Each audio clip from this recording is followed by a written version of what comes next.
because they feel like if I have the approval of white people, I have made it. And that was my goal all along, was to get their approval, right? Willie D Live. Yeah. Yeah. Because see, when I look at other black people, I look at people that's in the same boat as me and people who come from where I come from. You know, people who I can relate to, you know, more than any other people on the planet. These are people that I can relate to. I come from where they come from, you know. I understand. That's why when I see youngsters doing crazy stuff a lot of time, I give them grace because I know, shit, I was a youngster doing crazy stuff. I mean, they tell me I was going to be dead before I was 18. And I gave them good reason to make those type of statements, you know? So I absolutely understand where you're coming from with that.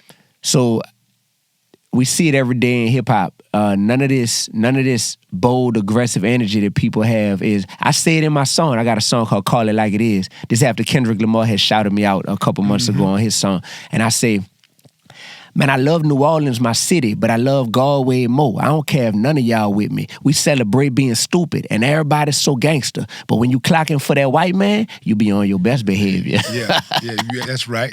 That's right. How?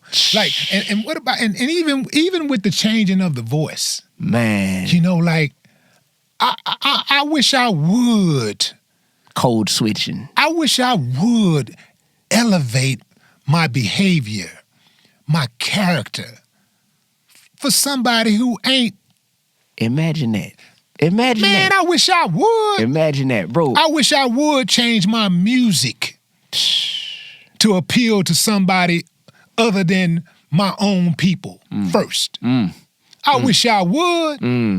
Now, I appreciate all my fans who are not black. I appreciate every single one of them.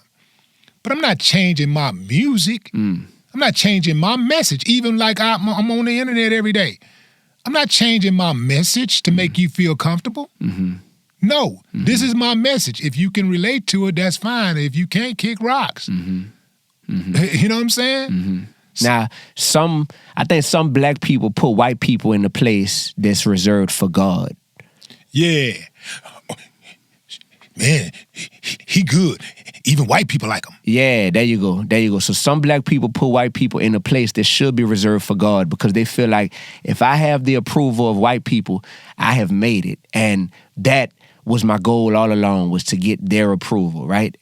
Meanwhile, once they realize that the approval that they're seeking from white people is going to be short-lived, because if they approve of you for being a version of yourself that's not authentic, after a while, you're gonna get tired of just being this Sambo or just being this Django, you know what I mean? Being this character that you know, like, man, I can't even really be myself, and I gotta be a fake version of me to keep their approval. Like, that's a tough job to have to get into costume every day, bro. I don't know, man. Larry Elder's got a pretty damn good streak going. Man. Boy, that boy, jigaboo, jigaboo, jigaboo.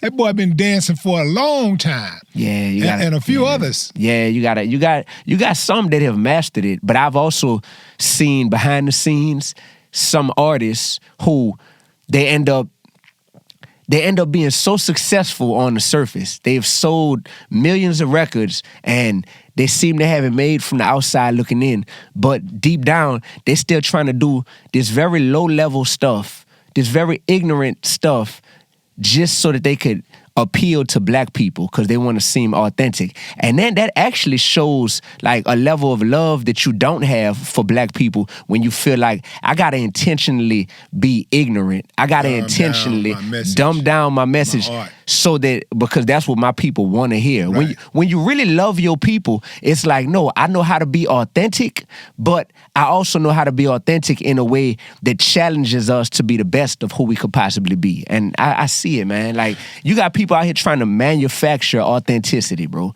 And deep down at the core of people that are trying to manufacture authenticity, you got these 30, 40, and 50-year-old people that are professionally successful, but personally, their soul is very hollow, and they don't know who they are still. And they need therapy, man. You know, they got tons of fans, but they need therapy.